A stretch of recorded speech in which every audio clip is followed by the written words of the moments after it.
Good afternoon, Rize. The song says, Lord, prepare me to be a sanctuary, pure and holy, tried and true, and with thanksgiving, I'll be a living sanctuary for you. Lord, prepare me to be a sanctuary, pure and holy, tried and true, and with thanksgiving, I'll be a living sanctuary for you. Everybody say yes. Yes. Yes. Yes. Yes. Yes. Yes. Yes. Yes. Yes. Yes. Lord, prepare me to be a sanctuary, pure and holy, tried and true, and with thanksgiving, I'll be a living sanctuary for you. Mold me like you want me to be. Mold me like you want me to be. Make me like you want me to be. Make me like you want me to be. We're gonna shout yes, like you want me to be. Yes, like you want me to be. Yes, like you want me to be. Like you want me to be. Like you want me to be.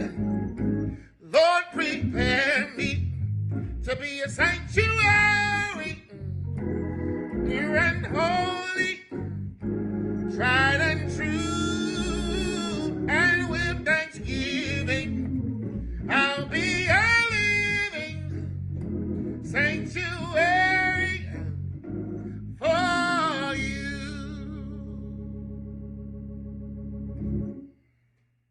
I am excited for us to have this moment. Can we just take a deep breath and give thanks for the beautiful affirmation about our self-care and our liturgist today, Deacon Jali Ajani, and the ministry of our music department. Thank you all. Thank you, thank you, thank you, thank you, thank you so very much for rendering your service for our experience today. Ize Ndole, it ain't just you. It has indeed been a week. It has indeed been a month. It has indeed been much, much, much, much that we're all experiencing. And if you would give me a few moments of your time in a Baptist way, a few Baptist moments, I would love for us to get into this word and indeed hear from God today. May we listen together.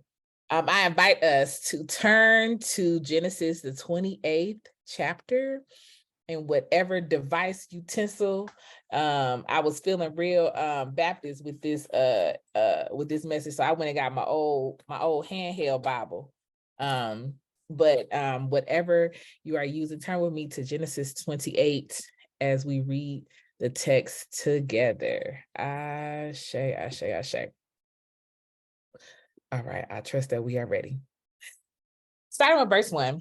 Then Isaac called Jacob and blessed him and charged him, "You shall not marry one of the Canaanite women.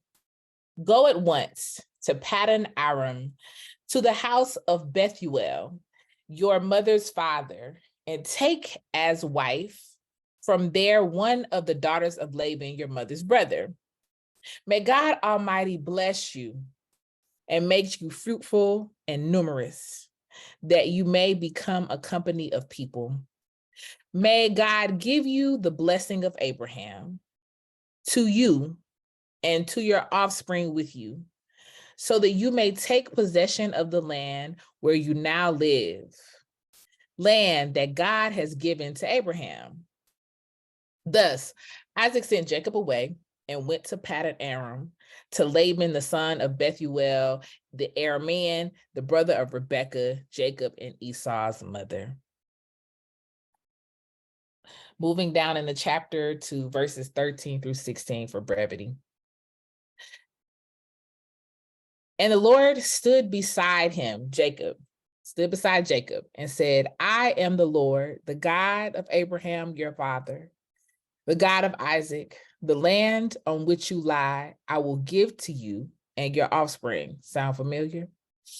And your offspring shall be like the dust of the earth, and you shall spread abroad to the west and to the east and to the north and to the south. And all the families of the earth shall be blessed in you and in your offspring. Know that I am with you and will keep you wherever you go and will bring you back to this land. For I will not leave you until I have done what I have promised you. Then Jacob woke from his sleep and said, surely the Lord is in this place, and I did not know it.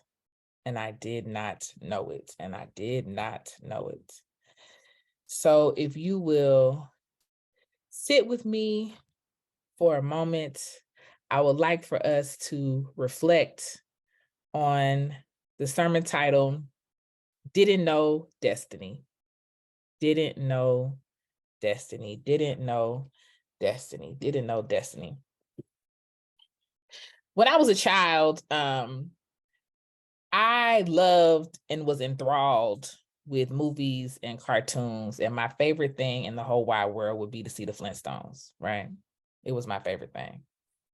And so when the Flintstones would come on, I knew first that I was running out of time because my grandmama's stories was coming on right after. And if y'all know anything about grandmamas and the stories, you don't have no TV privilege. You officially lost and run out of your TV time when Victor Newman has arrived on the screen, right?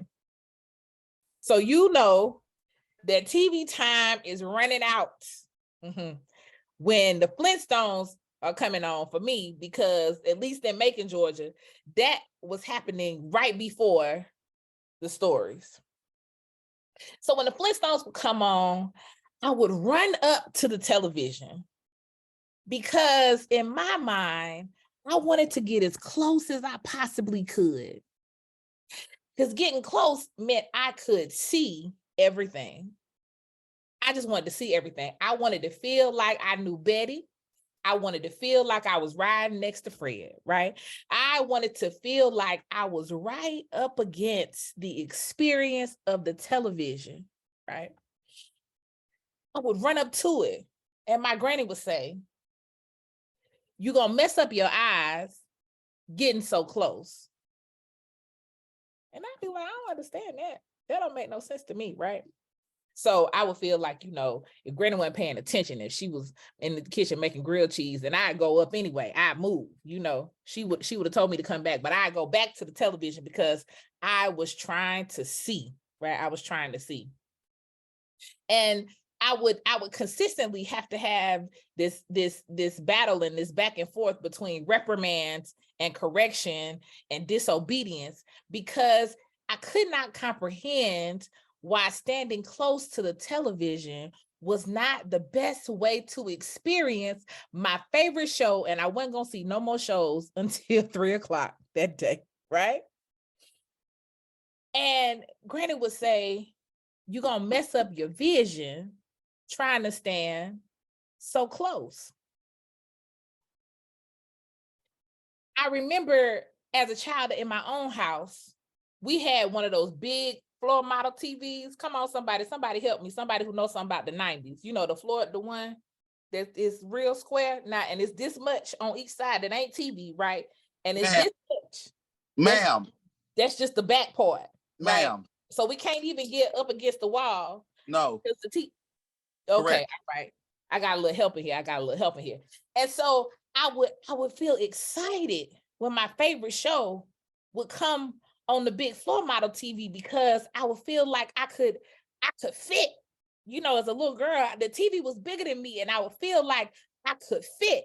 And somehow my mama and daddy had heard what my grandmama thought, right?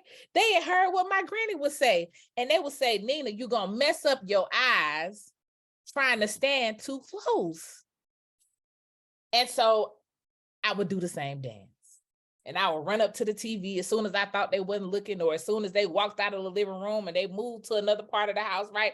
And, you know, my daddy was an educator. So eventually he went on ahead and put some tape measure down on the floor. And he said, you got to stand this many feet back. You can have a seat on the sofa. You can have a seat in your little rocking chair, right? You can choose to lay in a recliner. You have all kinds of options, but you will not stand up on this television because it's going to mess up your vision. I didn't understand that. And so as I was sitting with this text, these memories of my understanding not aligning with my elders' direction returned to me as I thought about vision and journeying. And so we meet Jacob. Jacob is Esau's brother, right? We know the story. Jacob is Esau's brother. They are the sons of Isaac. And they've already had, you know, challenges in their relationship with one another. And so Jacob has reached the point in his life where it's time for his next journey, partnership, family, right? Moving into his own space, creating his own, naming his own. Jacob is at the precipice of a new experience.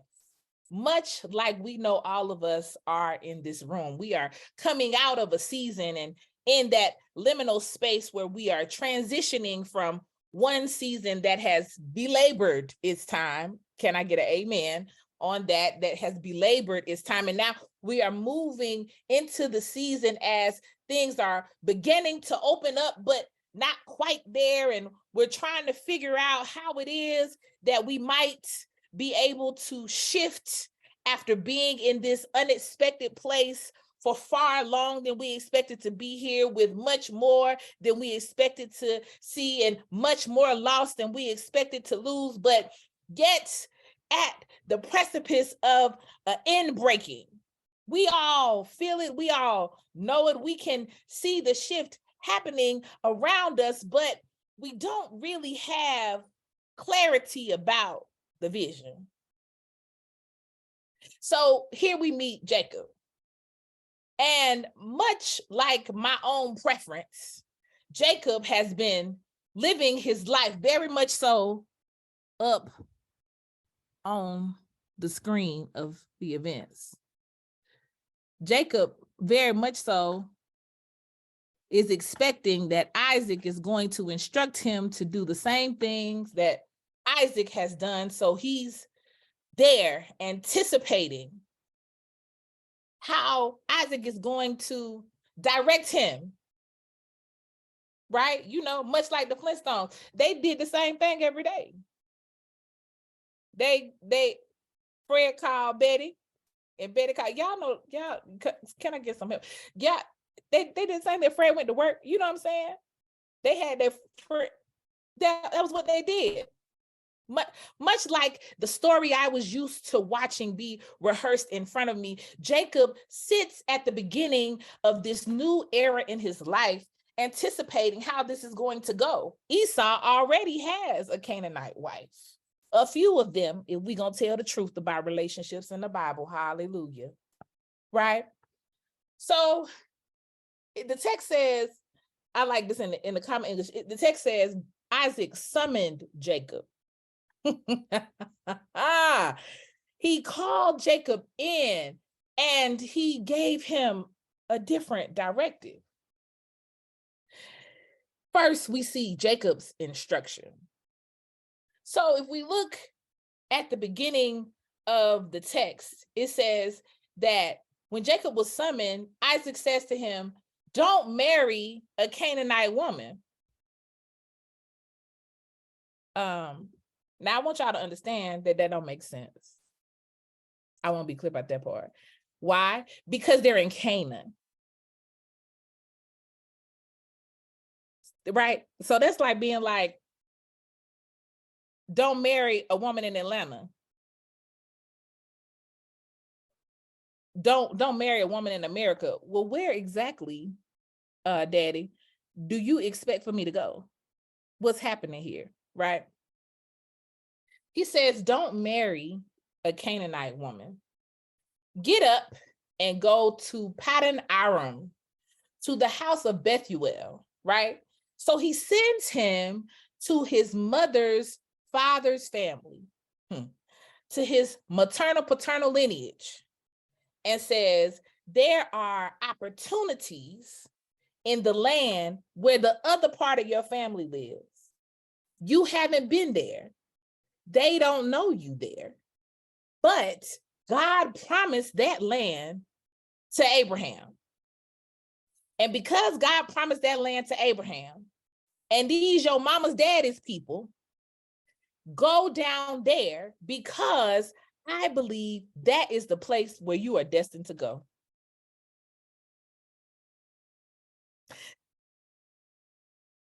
And if I could just take some liberty here, I imagine that Jacob was confused.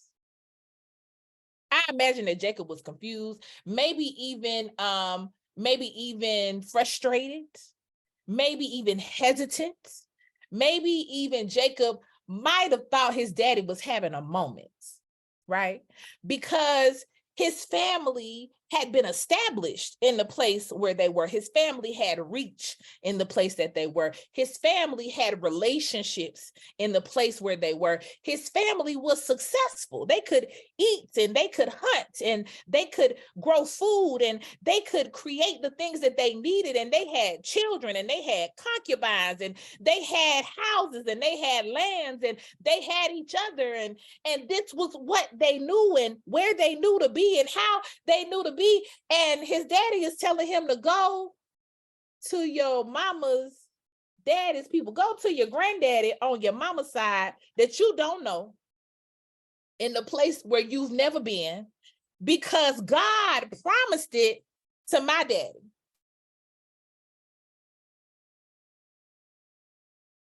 Where they do that at? I'm gonna go to my granddaddy house on my mama's side and tell my granddaddy, yeah, so my daddy sent me down here because God promised the land to my daddy's daddy. And so I'm coming. I would be like that. I don't want to go. I mean, I appreciate it, right? But Esau got 4-5 Canaanite wives. I think I could just get me a little wife, give me some cattle, right? You know what I'm saying? Like grow me some collard greens. And you know what I'm saying? Like me and God, all right? Because this is what's powerful about this story. And I hope y'all got the capacity to walk with me, because we're going to walk through this text today because it's a heavy word in here, but I believe it's for us. I don't believe that Jacob had an inkling yet. That Jacob had an inkling yet of what exactly was going on, right? See, the text doesn't tell us that Jacob was disturbed, and the text doesn't tell us that Jacob was unsettled. The text doesn't tell us that Jacob couldn't sleep at night. The text doesn't tell us that Jacob had been asking for this. The text doesn't tell us any of that. Jacob enters into this simply because his daddy called him. Y'all might get that later. Simply because he heard the voice of a parent, of an elder say, come here. Come here, sit down. You're standing too close to that TV. It's messing up your vision. You're standing too close. Come here, sit down. So here's what I need you to do. I need you to pack your stuff. I love you. I need you to pack your stuff and go. I'm sending you to the land of your mama's people, because there is the place where I want you to go and start a family. Yikes. Excuse me? That's gonna land for somebody. I can feel that. This is the ancestral word, right? Some of us got to go home again, right? We might not want to. Home might not look the same. Maybe home is familiar to our spirit, but not familiar to our bodies. It might not be familiar to us in this iteration of our lives, but some of us got to go home again. Some of us got to go find the land of our mama's people and find the land of our daddy's people. Some of us got to go find the place where our folks are buried, and get clear about why God gave them the land that God gave them, why God freed them in the places God freed them, why God took them on the journeys God took them on and allowed them to. How did folks get off of slave ships and end up in New York? How did folks get off of boats coming from Africa and end up in Nevada? How did Black folks get to Delaware? And how did we end up on the south side of Chicago when our folks toiled on the land in Mississippi? You got to go find your people. It's right here in the text. It's in the text. Don't marry that woman. I know you like her. I know you liked her since you was in 8th grade. That's fine. Don't marry that man. That's real cute. That's wonderful that y'all love each other. It's wonderful. I appreciate that. I need you to go home. I don't care if you've seen home before. Go home to the land. To the land, to the land. So first we encounter Jacob's instruction. And Lord, I just pray I can be like Jacob, because Jacob went. That's a whole nother sermon in itself. Jesus wept, Jacob went. Because Nina would have been at the house, right? But that's my maturity, right? So we're going to learn from the ancestors today. We're going to learn from the elder. Jacob went, right? And the text doesn't say he thought about it. He hesitated, right? It says, so Isaac sent Jacob off. And he traveled to the lands of the brother of Rebekah, Jacob and Esau's mother. Then we see the ancestral blessing here. So the thing I love about this story, right? And for those of us, we all enter this conversation from different places. From those of us who wonder about how it is that we do this ancestral stuff in this Christian tradition and we can't quite make sense of it and we need a little clarity, I got some clarity for you right here in this Genesis 28 text. Because what he did with Jacob is that he didn't send him in empty-handed. Now, he didn't give Jacob a car. He didn't give Jacob $50. He didn't give Jacob a snack plan. He didn't give Jacob an EBT card. He did not offer Jacob care packages. He didn't give him a first aid kit. He didn't give him anything material. He gave him an ancestral blessing. He gave him an ancestral blessing. It's right here in the text. I'm going to read it to remind us. This is what he said.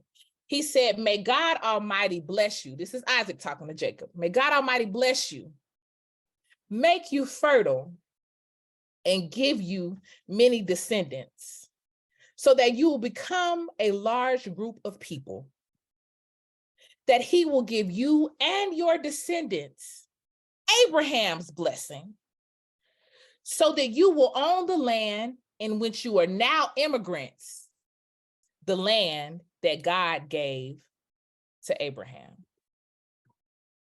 Yikes. Ancestral blessing, straight up and down, hands down, straight out the text. He says to him, God made a promise to your granddaddy, and that's his son. I know what the promise is. This is Jacob's ancestral blessing. I know what the promise is. And it wasn't for him to see the fullness of the promise. And it wasn't for me to get the fullness of the promise. But son, you're standing too close to the TV. The promise is for you. So I want to bless you the way God blessed Abraham. That's the first thing he said. He said, I want God to bless you the way God blessed your granddaddy. I want God to make you fertile the way God made your granddaddy fertile. I want God to allow your descendants to become a large people of their own, and I want your descendants to have the blessing of your granddaddy on them, so that you all will inherit the land where you are now immigrants, where you are now foreign. The NRSV says where you are now alien, because it was given to Abraham. And I sat in the weight of this in preparation for this, because this is actually, family, where I got a little stuck, right? Because for me, I was struggling, because I'm wondering, well, God, if it was Abraham's blessing, how come Abraham didn't get it? If it was Abraham's inheritance, if it was Abraham's spiritual inheritance, how come we don't see Abraham walk in it, right? Okay, so Abraham clearly touched it, right? They know that it's there, right? Ain't no GPS, ain't no Google Maps, right? He clearly got a chance to be exposed to it. So why would you expose Abraham to the promise, show it to him, give him enough clarity that he can teach it to Isaac? I imagine Ishmael got a piece too, you know what I'm saying? That he can teach it to his children, but then Jacob got to go reclaim what you already. And that's when God said, Nena, you're standing too close to the TV. Because what we're dealing with here is the process and the evolution of destiny, right? Of destiny. Every spirit in a human body left the heavenly realm, left the spirit realm, and came down to earth with an assignment. Every spirit came down to inhabit. I'm getting hot. I feel my help coming. Every spirit came down to inhabit a body for the purpose that only your spirit can fulfill, for the path that is only yours to walk, for the work that is only yours to do, for the joy that is only yours to have, for the happiness that is only yours to experience, for the lessons that are only yours to learn, for the vision that is only yours to see. And sometimes understanding that destiny is always happening in and out of time. Come on now. See, destiny is that funny spiritual principle, that idiosyncratic cosmological reality, right? That is both happening and not yet, and in the past, and in time, and of time, and out of time, all at the same time. Because right now, you are exactly where you are supposed to be. If you're watching the replay and it's 2 years from now, right now, you are exactly where you are supposed to be, hearing what you need to hear, where you need to hear for your destiny. Now, can we get out of alignment with our destiny? Absolutely. Absolutely. And these kinds of large things happen to let us know that you ain't just off the road or made a left turn. You off the map, sis, right? It'll happen. That's not what we got going on in here. That's not what we got going on in here. We're not off the map. Welcome to your current location.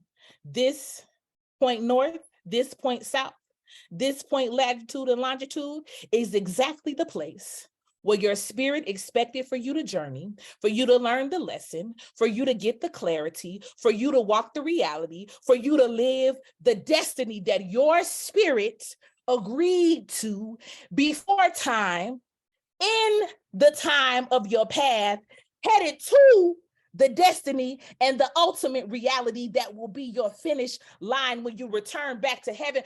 Baby, you are where you're supposed to be.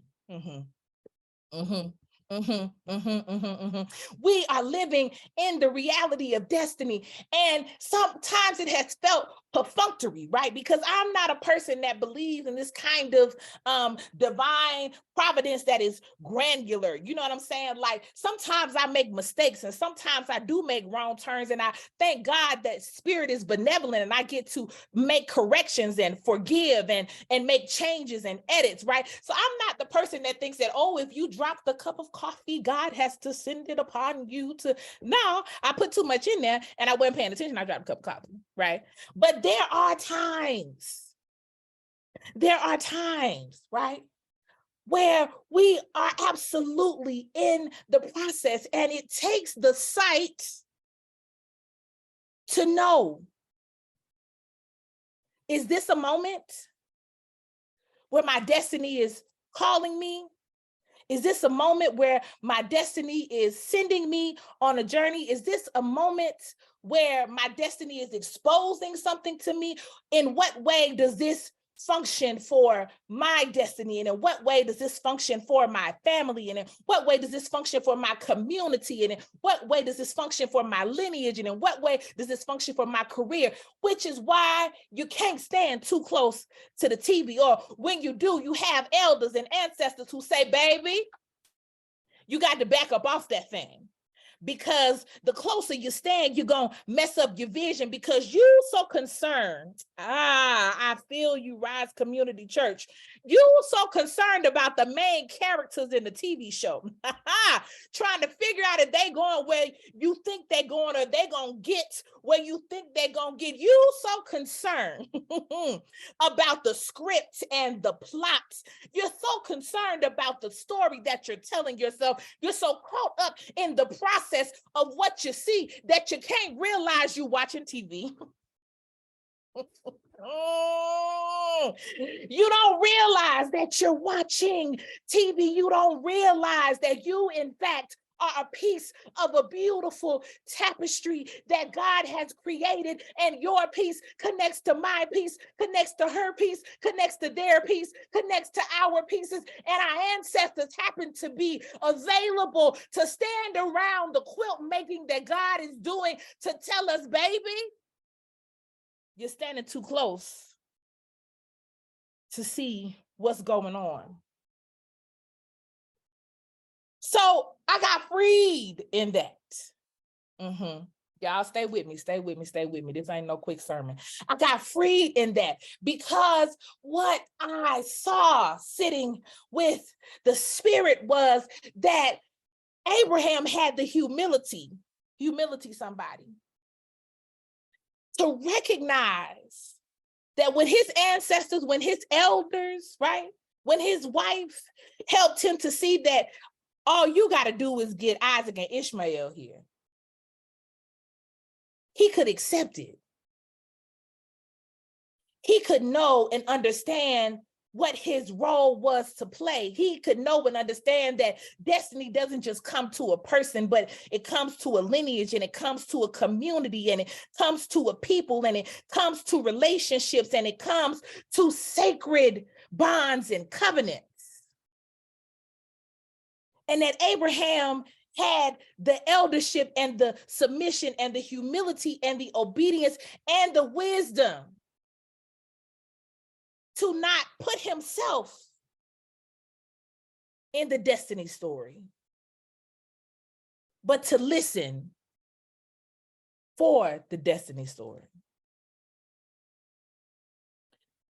So with this ancestral blessing, I realized that what Abraham does and how he tells this story to his children is really what our ancestors did. Because our ancestors did not settle for bondage.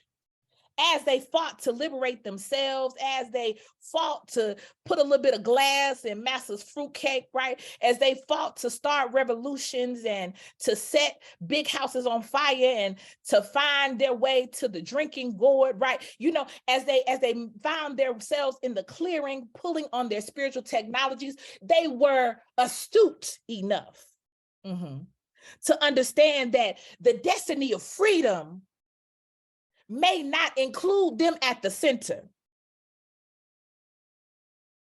but that the destiny rests on the lineage. So as they experience their own piece of that tapestry, they turn the destiny into a prayer. So Abraham had taught Isaac to pray, to ask for the land that God had promised him. Abraham taught Isaac to request that his descendants be multiplied as Abraham had taught him. God was moving in Abraham, and Abraham allowed God moving in him to teach him how to let God move in Isaac, and Isaac learned how God moved in him so that he could teach Jacob what his piece of it was. I think I might just have a witness that somebody prayed for me, had me on their mind, took the time to pray for me. And I'm so glad. I'm so glad they prayed. I'm so glad my grandmama prayed. I'm so glad my grandmama had sight. I'm so glad my grandmama could know when it was time to intercede. I'm so glad my grandmama would call my name and my grandmama would come and cover me in the spirit, whether I was near or far. I'm so glad. I'm so glad that my grandmama sat on the motherboard so that she could teach my daddy how to be a deacon, so that he could give me the permission to enter the pulpit. See, there's an inheritance happening here, and there's a process of reparations and repair and return going on in here, because just because you see and know the blessing doesn't mean it's your destiny. So we meet Jacob at the end breaking of his own destiny, unaware, but covered by the prayers and the clarity and the vision and the instruction and the blessings of his lineage. We see Jacob's instruction and we hear Jacob's ancestral blessing. And then we get to witness Jacob's revelation. Further down in the text, as Jacob has continued on the path, he gets to Beersheba and he leaves there going to Haran. And when he had journeyed as far as he could, y'all stay with me. When he had journeyed as far as he could, he stopped to rest. And I love that, because vision usually happens at the end of our own sight. Because your sight can get you where your sight is taking you. Your sight can get you as far as you can see. Vision is not the same as sight. Because What you can see doesn't have to be revealed, right? When we walk in maturity and eldership, when we walk in our growth, when we walking in our transformation and our healing for the world, come on, we got a mission right here, Rize Community Church. When we are walking in it, our sight is supposed to do what it's doing, help us to see. But when Jacob had reached the end of his sight, he said, I'm going to stop, I'm going to pause, I'm going to take a break. I'm going to sit right here. And we find him having a vision in breaking in his dream and his sleep. There's a whole nother sermon there about how they work with us and our gifts and our dreaming, but that ain't today's sermon. And so he saw a raised staircase, excuse me. Oh, I feel the ancestors. We are climbing Jacob's ladder. We are climbing Jacob's ladder. He sees a staircase with its base on the earth, elevating all the way to the sky, going all the way up. And he sees angels and ancestors, I'm going to say deity, right? The Akomfo and the Orisha, right? He sees them moving, the Loa. He sees all of these messengers of God coming up and going down, ascending and descending this ladder. We are climbing Jacob's ladder. And it catches his attention. Now, I believe I might have a witness in here for this too. Y'all know that feeling when you have a dream and when you have a dream. Y'all know that feeling when you have a dream and you're sleeping and you say, I just had the strangest dream. Oh my goodness, I couldn't believe it was the weirdest thing. I was at the airport and I didn't have enough bags and it was just the strangest thing. And then you have a dream.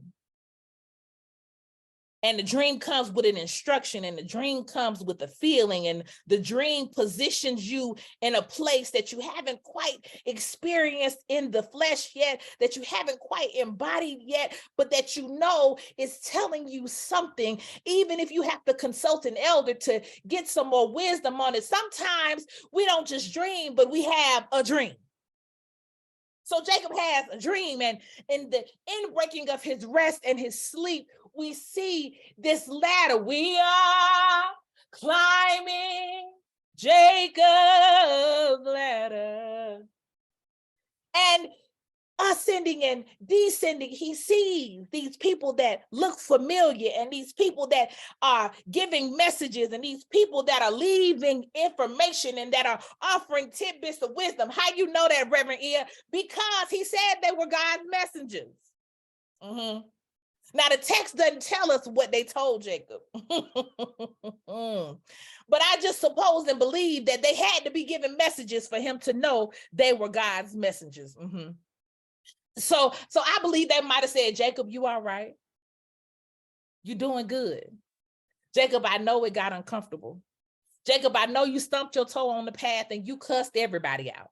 We heard you, but it's okay. Jacob, we saw you trip on the trail and have to fix your shoe. We know you got frustrated. It's all right. Jacob, you're doing good. You're following directions. Jacob, good job trusting yourself and listening to yourself and going further along the path in the ways that you need to go. I imagine somebody who might have been on their way back to heaven stopped and said, Jacob, you're not done yet, but you got much support around you. I just believe that as they were ascending and descending, they were giving the messages of God and the Spirit, and that they were infusing into him the things that he needed to know to take him further along the journey, and giving him the wisdom and the comfort and the insight and the nurture and the vision for his destiny. And God comes and says, Jacob, I'm the God of Abraham and the God of Isaac. And Jacob, I'm coming to let you know I'm going to give you the land on which you are lying. So God comes and begins to converse with Jacob in this vision and gives him 4 promises. He says, first, I'm going to promise you property. I'm going to give you the land where you are currently laying down. I know I promised it to your granddaddy. I know your granddaddy has been praying for the fulfillment of the promise. I know your granddaddy taught your daddy to pray for it. Jacob, I'm here to let you know that I'm promising it to you. He gives Jacob the promise of people. It says in verse 14, it says that God said to him, your descendants will become like the dust of the earth, spread out from every direction, the north, the south, the east, and the west. He says that he will multiply and expand all over the earth. He gives him the promise of people. But see, the promise of people is really a promise about fertility and growth. Because we don't just grow in people numbers, we grow in relationships, we grow in gift, we grow in understanding, we grow in maturity, we grow in prosperity, we grow in our reach, we grow in our influence, we grow in our hearing, and we grow in our seeing. We get the opportunity to grow. And so he says, because of your growing, I want you to know that every family on the earth will be blessed because of you and your people. So it gives them the promise of property. It gives them the promise of people, which is about growth and expansion and fertility. He gives him the promise of protection, protection, protection, protection. And having read this text and been familiar with it my whole life and learned it in Sunday school, right? This was another moment where my grandmama said, Nena, you standing too close to the TV. Because I had always been excited about the property and the people for Jacob. I had always been excited. Yes, we own houses and land, right? I'm so excited. I'm going to have properties. Thank you, God, right? But who wants property without protection? Do you want to touch people all over the world and not be protected? Do you want to be in places reclaiming things that your ancestors were able to vision, but that was destined for you to inherit, and you don't have God's protection? When I was a child, they would pray the prayer that, God, we ask you to cover her from the top of her head to the soles of her feet, right? The promise of God's protection is a powerful promise that wherever you go and wherever your feet tread, God will be with you. Wherever you fly, wherever you swim, wherever you drive, wherever you catch a train, whoever you talk to, whatever you encounter, whatever hostile environment you got going on at work, what kind of energetic wars or spiritual warfare you might be navigating in your family, you have God's protection.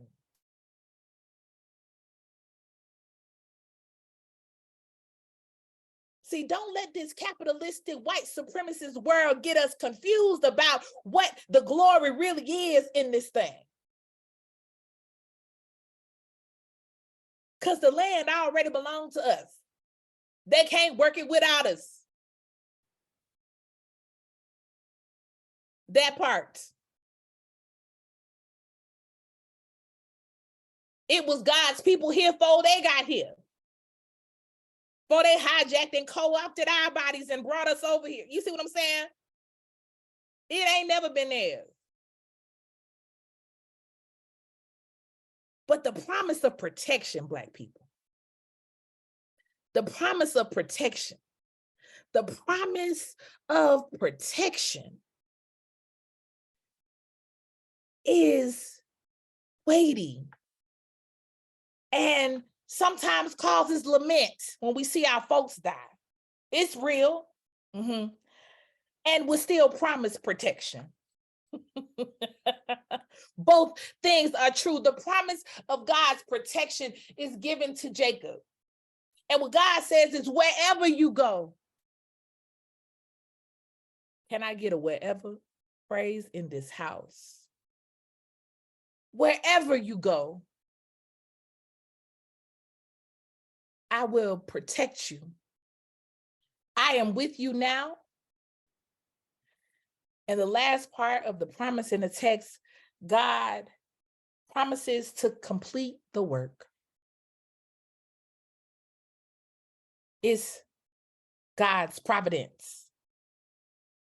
Because God says to Jacob, you will be brought back to this place. You will be brought back to this place. As we know, the rhythms of the cosmos give us birth and life and return. See, we can get excited about birth and life, but return too is a part of the promise. The promise to be able to go back. Because let me tell you the secret of being able to go back.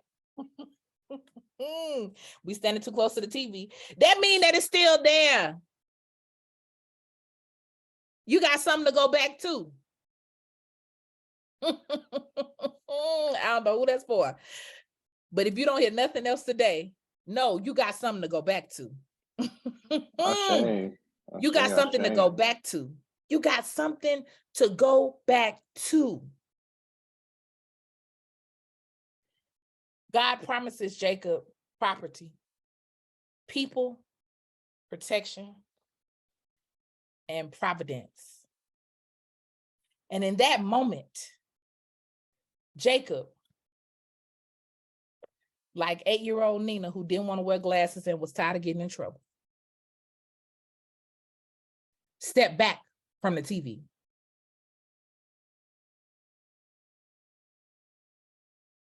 He stepped back and realized that his focus and his frustrations, his experience and his feeling disenfranchised and feeling alienated and his hurt was a part of something bigger. It was a part of something that was shifting, and that this journey wasn't for naught. And the text says, when Jacob woke up from his sleep, he said, the Lord is definitely in this place, but I didn't know it. The whole time, Jacob was walking in a didn't know destiny. The whole time, Jacob was living in a didn't know destiny. The whole time, Jacob was expecting an answer to come that was him.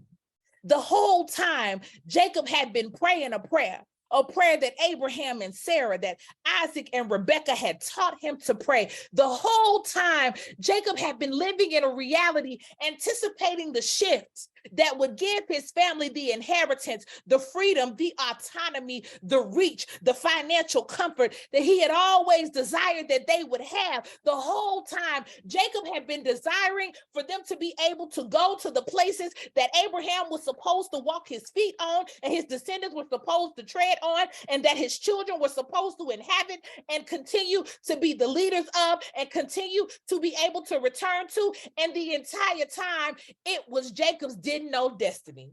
He didn't know destiny. See, Jacob had been spending his time watching the TV from standing right up on it. And instead of Jacob being able to know what was happening in the background, or what was happening on the side, or what was happening behind him, or what ancestors had encamped around him, or what elders were trying to tell him what was going on, what elders were trying to keep his vision from being obstructed, what people around him were trying to infuse him with wisdom to allow him to be able to open his eyes in a different way and see broader than what he he understood and to trust more than what he had capacity for. Jacob was in a didn't know destiny. Jacob was in a didn't know destiny. Jacob was in a didn't know destiny, but destiny knew him. See, destiny had never left him. Destiny was in time and on time. So all Jacob had to do was follow the wisdom. And even in his frustration, and even when he got tired, and even when he got broken, even when other folk didn't show up, didn't nobody leave and go with Jacob. Even when Jacob was trying to figure out, how am I going to take this one loaf of bread my mama gave me and get all the way to Laban's house, and I don't even know where I'm going. In chapter 29, it tells the story that Jacob didn't even know what the people looked like. His parents were sending him to places and he didn't even know what they looked like. They were sending him to his family and he had never even seen them. This, we know, was not a clean-cut story either. We know Jacob had to labor an extra 7 years to get the wife that he actually wanted. See, I'm not promising you houses and lands that come with butterflies and beauties. I'm not promising you that it won't be challenges along the way. I'm not promising you that you won't see obstacles, but what I am promising you is that you're in a didn't know destiny. You're in a didn't know destiny, but destiny knows you, and destiny says you have a promise for property. Destiny says you have a promise for people. Destiny says you have a promise for God's protection, and destiny says you have a promise that the providence, oh, thank you, God, that the providence will be completed in your lifetime. It's going to be completed in your hands. See, Jacob had 12 sons, and one of them sons made it all the way to Egypt. See, Jacob had 12 sons, and the one that made it to Egypt happened to be the one who was the lineage ancestor for a man we know named Jesus. See, Jacob didn't know that what he was doing was the completion of the work that God had started, and his destiny was to go and to reclaim the piece of his inheritance in the place where his family had lost it, for him to go back home in the place where his family had been run off, for him to go back home in the place where they had to be left, for him to go back and do the thing and repair the breach, and for him to be the bridge, to be able to lay his feet down and say, God promised us this land. God promised us this property. And no, I didn't know it was my destiny, but I'm taking claim of it because destiny knew me. He was in a didn't know destiny.